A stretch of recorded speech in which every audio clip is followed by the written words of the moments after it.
Buenos días, amigos y amigas de toda la República Dominicana. Voces de la Naturaleza está de nuevo con ustedes. David Arias Canela y quien les habla, Paino Abreu. Comenzamos los jueves con ustedes temas de medio ambiente y recursos naturales. ¿Cómo está, David? Estamos bien. Qué bueno. Yo quisiera, David, que comentemos con nuestros amigos televidentes algunas cosas siempre que son preocupantes en la temática ambiental que manejamos todos los días. Por ejemplo, el tema de la disminución, digamos así, del caudal de los ríos y de su situación, que muchas veces la gente dice que ese era un río que yo me bañaba, sí, y hoy ya no está seco, es decir, el charco que había ahí desapareció. ¿Cuál es la razón por la cual ocurre eso y cuál es el remedio que tenemos que darle a todo esto? Porque sabemos muy bien que si un río se seca es porque la fuente que le suministraba agua desapareció. ¿Y por qué desaparece esa fuente? Que regularmente es una cuenca, ¿verdad?, donde están los nacimientos de agua, de los cuales salen las cañadas, los arroyos, y que finalmente se convierten en ríos. Entonces, si esas cuencas se dañan, que regularmente ocurre por daño ocasionado por la misma gente, nosotros los seres humanos, especialmente aquellos que de una manera u otra han tomado las montañas para vivir de ellas, en base al conuqueo de montaña, es decir, tumba y quema para sembrar una yuquita, una habichuelita, una cosa, y luego mudarse a otro sitio, y la tumba y quema para carbón también. Entonces, cuando se le quita la protección a las cuencas hidrográficas, obviamente que ya el agua cae, siempre cae, pero ya no tiene cómo retenerse en la tierra, cómo infiltrarse, cómo ir a la napa o capa freática para luego salir por las venas de agua y conformar los ríos. Entonces, ¿por qué ocurre eso? Bueno, porque desgraciadamente los gobiernos y las autoridades no han tenido la capacidad o el presupuesto para crear las condiciones de vigilancia de nuestra cuenca hidrográfica. Sí, lo que usted habla sobre la cuenca hidrográfica, que la importancia de la cuenca hidrográfica es precisamente la vegetación, o sea, la cantidad de árboles que están encima del suelo. Que hemos tenido un avance en el país en cuanto al aumento de la cobertura vegetal, pero si lo vemos históricamente, lo que tenemos es un 40% de la cobertura vegetal que teníamos en el año 1911. Y hay que ver la calidad de esa cobertura. Exacto, o sea, que está bien, bajamos, se llegó se habló hasta de un 11, hasta un 15, y a partir de ahí hemos comenzado a subir y tenemos un 39. Pero todavía con un 39, nosotros no tenemos ni siquiera el 50% de lo que teníamos hace 100 años atrás.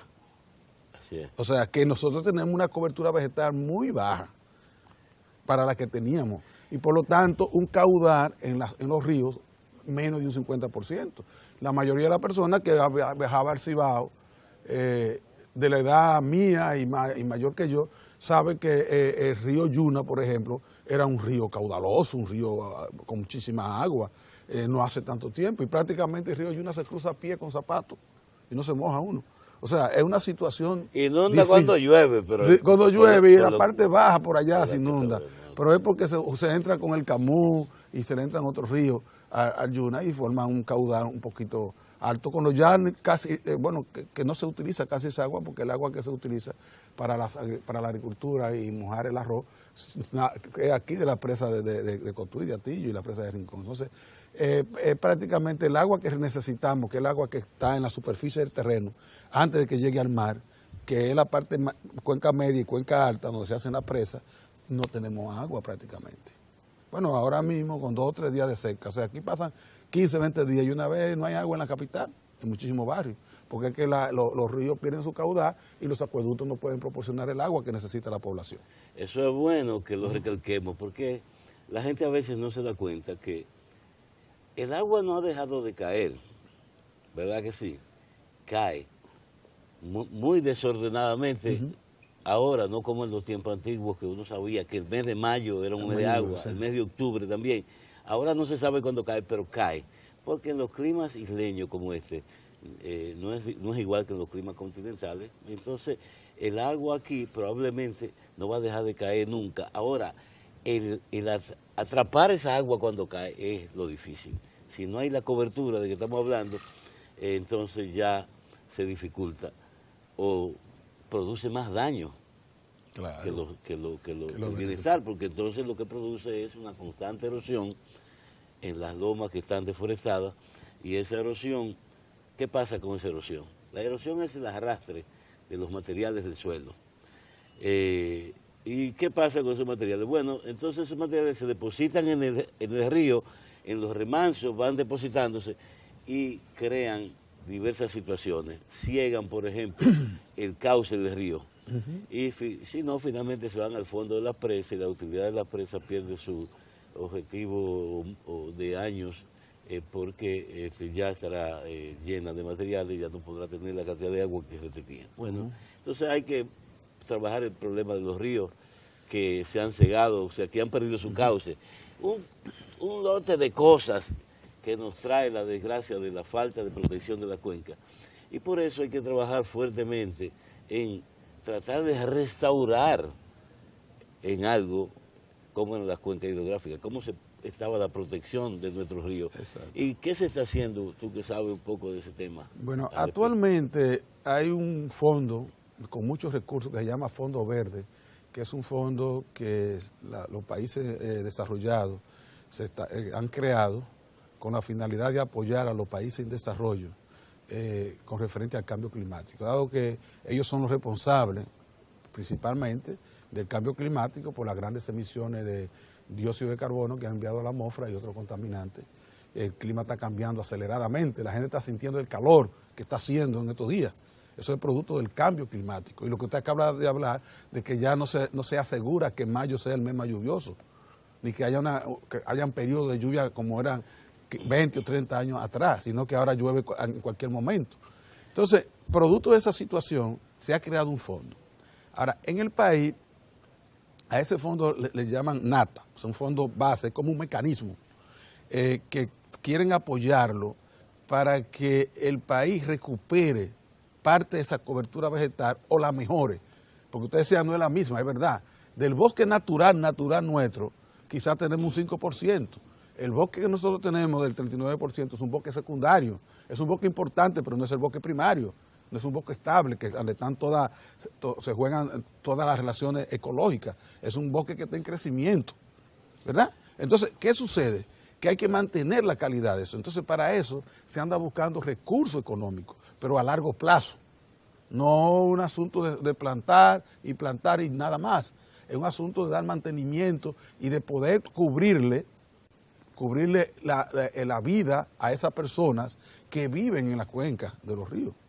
Es un pago como si fuera un pago por servicios ambientales, ¿verdad? Bueno, pues ese es el tema, porque, óyeme, el problema del conuqueo de montaña, ¿quiénes lo hacen? Los campesinos que viven allá. Sí. ¿Por qué lo hacen? Bueno, porque esa es la alternativa de vida que ellos tienen. Es decir, van aquí, siembran, cosechan y se van a otro punto.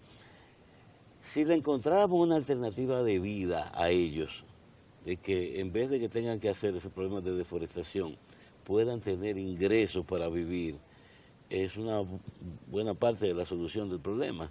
¿Cómo se podría resolver eso? Se habla de pago por servicios ambientales. Oye, servicios ambientales representarían la protección del bosque, y ese servicio ambiental tendría que generarse naturalmente, pero alguien tiene que vigilar el proceso. Entonces, si se paga por eso a un campesino que hace conuco y dice, no, mira, no siembra ahí, sino vigílame el bosque, él ya va a tener ingresos para poder comer y sobrevivir. Ahora, ¿cómo se consiguen esos recursos para pagar servicios ambientales? Tú estás diciendo que hay un fondo verde internacional. Sí, ¿Qué cabeza de ese fondo ha llegado aquí o va a llegar? ¿Tú sabes algo? Sí, ya incluso han aprobado 3.5 millones de dólares para iniciarse el inventario forestal, que es parte, vamos a decir, de ese gran fondo sobre el cambio climático que se está apoyando a los países. Sin embargo, hay otra cantidad de recursos para establecer la estrategia. O sea, no es para que ese recurso vengan directamente al pago por servicio, sino establecer una estrategia que en el país se busque una fuente, vamos a decir, $1 por turista que entre al país. O vamos a decir 1% de los hidrocarburos que se vayan a explotar en el país, pero establecer un fondo aquí en el país, que ese fondo serviría también en parte de contraparte, o sea, aportarían una cantidad, y de esa manera entonces a proteger y aumentar la cobertura vegetal del país. Yo creo que hay muchas fuentes de fondo, David. Lo que pasa es que hay que crear esa estrategia, como tú dices, y convencer a la sociedad de que eso va a funcionar. Porque muchas veces se dicen las cosas, pero después no se hacen y el dinero desaparece. Pero hay muchas formas de conseguir. Tú dices de $1 por turista, que ya se cobran 20. Bueno, pero óigame, los turistas quieren ver un país verde, claro, limpio, agradable. Pero vamos a coger $1 de esos 20 y vamos a mandarlo al fondo de pago por servicios ambientales. Exacto. Pero lo mismo, óyete, este combustible tan caro que existe, la gasolina, el gasoil, el gas, óyeme, ¿tú crees que la gente le va a importar que se le añada $1 a cada galón? Porque toda semana lo aumentan, lo bajan, pero generalmente lo que hacen es que aumentan.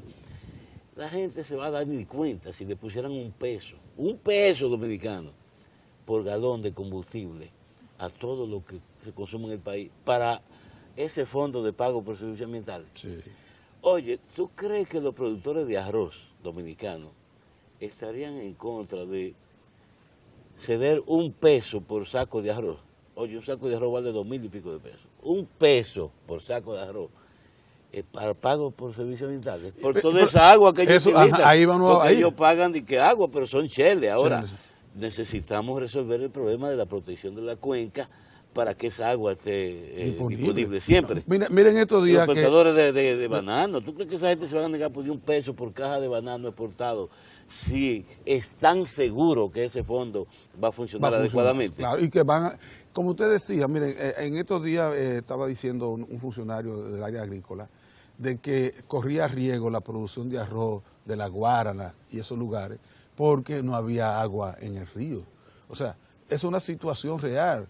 ¿Por qué? Porque las cuencas están siendo deforestadas. Se está haciendo agricultura en la parte alta de las cuencas, donde nacen los ríos. Ingeniero, y es bueno aquí tocar un tema que con referente a la cuenca y a la deforestación, que la gente se hace mucho de la vista gorda, todo por asunto de la sensibilidad del tema haitiano. Señores, aquí hay una situación difícil en la frontera, y no solo en la frontera, en los haitíes, en cualquier lugar. Ustedes saben que actualmente la población dominicana que vive en sitios difíciles se ha mudado. O sea, hay muchas localidades como Loma de la Sá, Palmarito adentro, que no vive ni una persona dominicana porque abandonaron el lugar por lo difícil, pero dejaron la vivienda parada y esas viviendas están siendo ocupadas por haitianos. Entonces esa agricultura que hacían los dominicanos, que ahora están en la zona franca y están en el motoconcho, está siendo ocupada por los haitianos y esos predios agrícolas. Y aquí los gobiernos se hacen de la vista gorda. Y tú sabes que eso se puede averiguar con exactitud meridiana a través de los ayuntamientos. ¿Tú sabías eso? Porque los ayuntamientos tienen una serie de alcaldes. Correcto. En cada sección hay un alcalde. Ese alcalde sabe todo lo que pasa en esa sección. Todo lo que pasa ahí él lo sabe. De manera que con una coordinación adecuada entre el Ministerio de Medio Ambiente, los organismos de seguridad, migración y los ayuntamientos, podríamos determinar exactamente dónde y qué hacen cada uno de los haitianos que están en las montañas dominicanas. Sí, eso yo pienso que eso es. Pero además aquí hay que tomar medidas, señores, hay que tomar medidas, porque es que no podemos continuar de esa forma. O sea, esa invasión de destrucción de nuestros recursos naturales, eso es agresivo, que son agresivos. Entonces, tú te das cuenta que aquí hay el ecologismo y ambientalismo nacional tuerto. Es tuerto, sí, hay muchos ecologistas que son tuertos, que nada más miran para determinadas situaciones. Sí. Tú ves cómo han mirado, por ejemplo, para el tema de Loma Miranda, y han creado una mentira gigantesca sobre esa área, señalando una serie de cosas, incluyendo convertirla en área protegida, cuando los que sabemos de esto estamos clarísimos de que ese lugar no reúne condiciones para ser parque nacional.